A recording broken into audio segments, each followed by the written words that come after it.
السلام علیکم ورحمۃ اللہ وبرکاتہ، نحمدہ ونصلی علی رسولہ الکریم، اما بعد فاعوذ باللہ من الشیطان الرجیم، بسم اللہ الرحمن الرحیم۔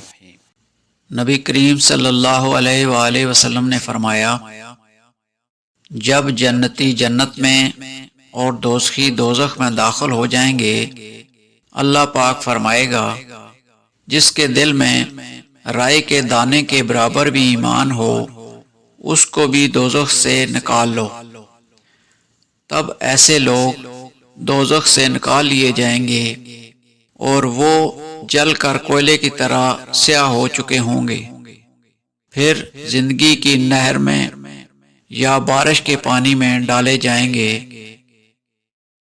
اس وقت وہ دانے کی طرح اگ آئیں گے، جس طرح ندی کے کنارے دانے اگ آتے ہیں۔ کیا تم نے نہیں دیکھا کہ دانہ زردی مائل پیچ در پیچ نکلتا ہے؟ صحیح بخاری حدیث نمبر 22۔